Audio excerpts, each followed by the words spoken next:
I don't think those towers need any introduction. Brawler and Mercenary base are overpowered. They've been added into the game for a while, and they received little to no changes. And saying they broke the game entirely would be an understatement. If you've seen recent challenge maps, you'll probably notice that a lot of people use Brawler and Mercenary base in their loadout. And there's a reason for that. They are broken. Now, what makes those two towers different from other overpowered towers like, DJ, Commander, Accelerator, and Engineer? Well, for starters, let's focus on the Brawler. And looking into this tower, one might come up with a conclusion that it's one of the best towers in the game. Starting off, this tower is decent in early game. It's the best tower in the mid game, and endgame wise, it continues to be one of the better towers in general. Brawler only slightly falls off if the last enemy alive is the major boss itself. For anything else, he can easily deal with it. Even with wardens that have 80,000 health, he can deal with it. By bringing Brawler into your loadout, you don't have to worry about any aspect of the game until the boss comes. Gladiator was similar back in the day before it got all the nerfs. It could deal with early, mid and late game, but it struggled on fast and tanky enemies, such as fallen heroes, tanks and major bosses. Now Brawler, he just doesn't care, because he has the stall ability. After being upgraded to level 2, he can combo, which is able to stall them. We have a lot of types of effects to slow down enemies like freezing, electroshocker, warden, jester, confusion, but by far, Brawler's ability is probably the best out of them all. It's also one of the cheapest ones to get. It's insane how much this can stun knock enemies and group them up for such little price. And on top of that, Brawler's DPS is good. It's even good without any supports. This tower just deals decent DPS on its own, it doesn't need any help. And it's also one of the greatest stalling supports in game.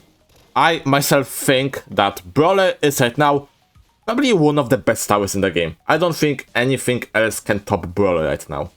You can never go wrong with bringing this tower along. Never.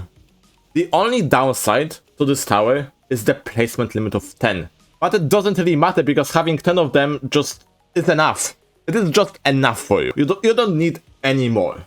Anything else, cost of it, DPS, stalling, being able to move anywhere on the map, this tower is just insane. It has no downsides. It works on every map, on every game mode, on every aspect of the game, and it doesn't need support. In some sense, it supports other towers by stalling all the enemies. It is just broken. There's no other tower such as Brawler. There's no other broken tower such as this. At least with Engineer, you have the fact that she has to build those sentries up. If she gets stunned, there is a risk that she cannot build any more sentries, and those sentries can be destroyed by the enemies. But Brawler, let's just make him immune to stuns as well, because, it wasn't broken already. It doesn't care about the stuns. Like, it just cannot be stunned. Like, physically, it cannot. Accelerator doesn't have a lot of range, and you cannot use it in early game, and it also relies on support most of the time to perform well. But Brawler, it has none. Stuns is immune to it. Supports, don't need them. Being good, it's already broken. It's always a good choice to get this tower if you know how to upgrade it right. Now, for the Mercenary base. It's a unique spawner tower, because it doesn't have a spawn limit. If I'm correct, any other spawner, like military base or crook boss, have some type of limits. So you can stack giant amount of units. But not Mercenary base, it doesn't have a limit. You can stack as many units as you want. This tower is a little bit different from Brawler in terms of how broken it is. Because early game wise, it performs okay-ish, nothing too amazing, but it's nothing too bad either. But it mostly shines in late game, where you upgrade it to the max. Because then you can stack Grenadiers. And that Grenadier stack pretty much melts everything that isn't a major boss. Now, don't worry, because this tower is not even bad on bosses, because you can just switch it to spawn in Riot Guards, which have over 2000 health each. And you can call 3 of them in a single ability. An ability that basically will deal 6000 guaranteed damage to the boss as long as he's still alive. This tower might not seem that broken, but I'm pretty sure you can solo Fallen with just Mercenary base and nothing else. And reminder, you can only place 3 of them in solo. I think 3 towers placed is the record of lowest towers placed that ended up in a triumph on Fallen mode. Now, another great thing that makes this tower broken is that it doesn't need support. Similar to Brawler, actually, this tower is support because it gives 20% damage boost to nearby towers on max level. This tower is already amazing, and that 20% damage boost is just an icing on a cake.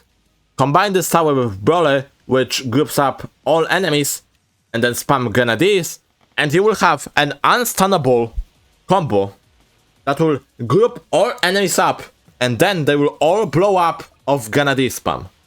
This will melt everything.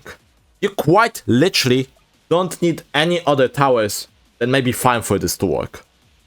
Mercenary base and Brawler combo work on every single type of enemy, even lead balloons, because reposition ability and splash damage can damage them indirectly. There isn't a single enemy in the game that works against this combo. That's what makes those towers so broken. They both don't need support to perform well, they're both immune to stun, and they synergize with each other. Like, overall, that combo has no downsides whatsoever. Commander and DJ are broken on their own, yes, but they aren't broken at a point where bringing those 2 towers pretty much guarantees a victory. Get a loadout that consists of Farm, Engineer, Brawler, Mercenary base, and I'm pretty sure this loadout could beat any challenge map in solo, as long as it's possible. Anyways, that's it. Those 2 towers are just completely broken. They are just broken. I think I've explained it why. And I do think they do deserve some kind of a nerf. Because it's ridiculous how broken they are. It is kinda stupid on how well this combo of tower performs. I think there's only 4 types of enemies that actually counter this strategy. And that's Balloons, Nuclear Monster, Gunslinger, and Void River. I cannot think of any other enemy that is a threat to this combo. And there's only 4 enemies I've listed. Those are only 2 towers. Like, how? You can... you know, I'm just at a loss of words. Like, those towers are just insane. Like, you know, 2 towers only being threatened by 4 enemies in the entirety of the game. No words, man. Like... Anyways, here.